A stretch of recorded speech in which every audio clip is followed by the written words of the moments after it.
The 2011 NFL Draft was littered with all-pros and future Hall of Famers. Cam Newton, Von Miller, A.J. Green, Patrick Peterson, J.J. Watt, and that's not even counting guys like Richard Sherman, Jason Kelsey, and Justin Houston who were picked outside of the first round. But it could have been even better. Let's not forget, Andrew Luck could have been in the 2011 NFL Draft, and if he would have, it would have sent a ripple effect throughout all of NFL history. There's so many different timelines that we can look at if Andrew Luck would have been in this draft, but we want to focus on three main characters: Andrew Luck, Cam Newton, and Peyton Manning. Let's explore the butterfly effect of what could have been in 2011 with PFF rewrites. Andrew Luck had been on the NFL's radar for a long time.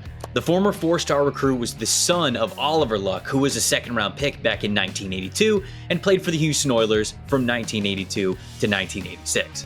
Andrew ended up choosing Stanford in the 2008 recruiting class, largely because Jim Harbaugh was there as the head coach. After redshirting his first season there, he was the quarterback for what was a pretty run-heavy offense with Heisman runner-up Toby Gerhart in their backfield. But the following season, as a redshirt sophomore, Luck started once again and broke Stanford's records for completion percentage and passing efficiency as the Pac-12 Player of the Year. He was also the runner-up for the Heisman Trophy.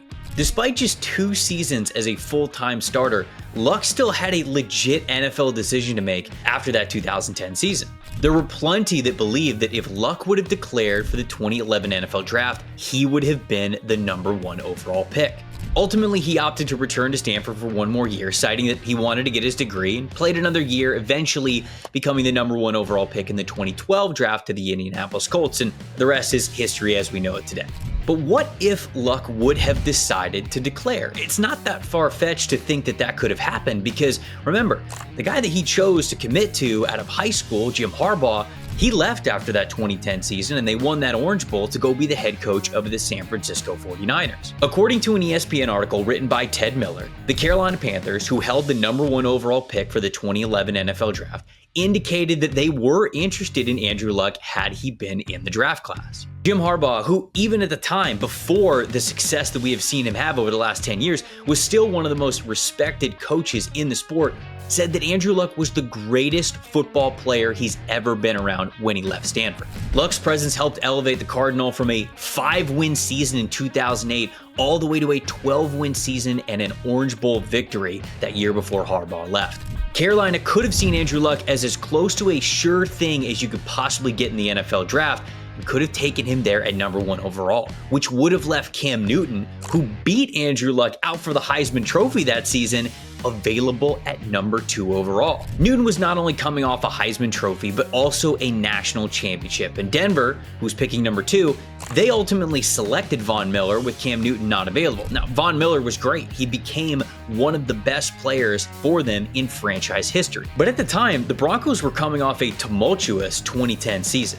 They'd fired Josh McDaniels before the season even ended in December and had recently hired John Fox to be their head coach. At quarterback, Fox was inheriting Kyle Orton, who was the starter for this team in 2009 and 2010, and then Tim Tebow, who they drafted the year before in the first round. But with a new coaching staff there, they didn't bring either of those guys in. And especially with Newton on the board in this scenario, there is no guarantee that they would have picked Von Miller again. And in fact, I would argue that they wouldn't have. In reality, the Broncos selected Miller, went into the season with Kyle Orton as their starter, but Orton ended up getting benched for Tim Tebow, which gave way to that magical playoff victory that they had. But even after all of that, at the end of the season, they went and they got Peyton Manning when he became available. Here, they would have just gotten ahead of that by drafting Cam Newton at #2 overall. When it comes to Luck and Newton, it's hard to say that their careers would have went too differently given how successful both of them were when they were fully healthy. Luck entered the league in 2012, but led the Colts to 3 straight 11-5 seasons with passing grades of 64.7, 73.6, and 71.1, including a 40-touchdown season in 2014.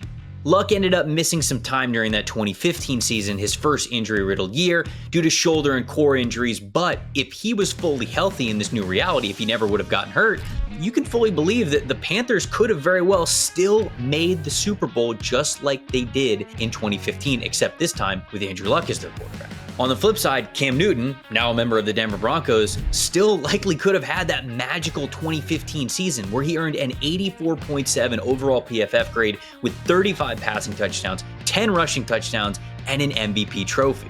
Though plenty of outside factors could have come into play, both of these quarterbacks could have faced off against each other in that 2015 season where the Panthers played against the Denver Broncos. Given that both of these guys were as talented as they were, a reality could have existed where each one of them were facing the other, guaranteeing one of those guys wins a ring in their career. But that leaves one final timeline to explore here in this butterfly effect, and that is what happens with Peyton Manning. In 2010, the Indianapolis Colts won 10 games and made the playoffs, but lost in the wild card. It was in that offseason of which this draft happened that Manning, who was still the quarterback of the Colts, underwent neck surgery. It was the aftermath of that neck surgery which forced him to miss the entire 2011 season. The Colts ended up winning 2 games, and they had the number 1 overall pick in the 2012 draft. Andrew Luck being in that draft is a big reason why they had the confidence to move on from a franchise legend like Peyton Manning. But even with Andrew Luck not being in the 2012 draft class, Robert Griffin III was coming off an incredible Heisman Trophy winning season and was so coveted as a prospect, I still think it would have been enough for the Colts to maneuver out with the old and in with the new. However, with Cam Newton now on the Broncos from the previous draft, Manning wouldn't have signed in Denver. When Manning was a free agent, it was reported that 12 teams were interested in his services, but Manning eventually narrowed it down to 4.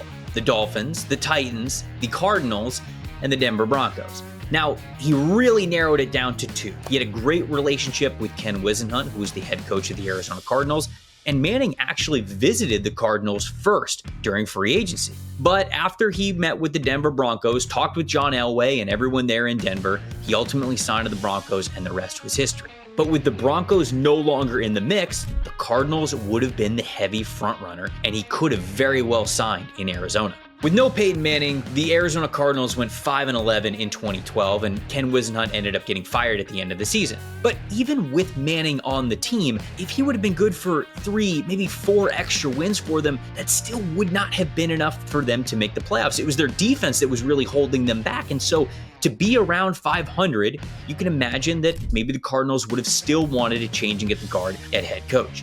Following Ken Whisenhunt, the Cardinals got Bruce Arians to be their head coach the following season in 2013.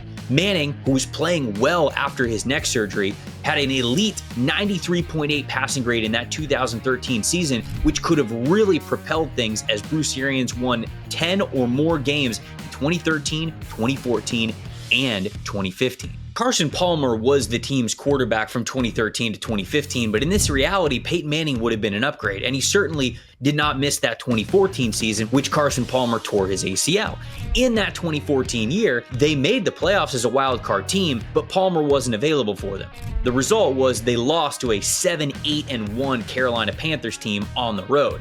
You could believe that with Manning as their quarterback, he would have given them a victory in Carolina that year, but that's probably as far as they would have gone. They would have matched up against the Seattle Seahawks the following round, and the Seahawks and the Patriots seemed to be on a collision course that year to the Super Bowl. But in that 2015 season, the Arizona Cardinals went 13-3. And with Peyton Manning, which would be his last year in the NFL, he still, I think, would have brought them to a similar record. The Arizona Cardinals were the number 2 seed that year, and with Peyton Manning as their quarterback, they likely would have had that same record. Not quite as good as Carolina, who was the number 1 seed, but both of these teams matched up against each other in the NFC Championship game. This time, it would have been Peyton Manning with the Arizona Cardinals, and it would have been Andrew Luck with the Carolina Panthers.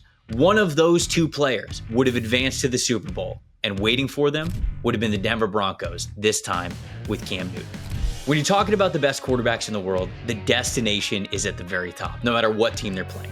If Luck would have declared in that 2011 draft, maybe it guarantees that one of him or Cam Newton would have a Super Bowl ring right now. Or maybe, like Thanos said, the sheriff is inevitable, whether it would have been the Broncos or the Cardinals in that 2015-2016 season.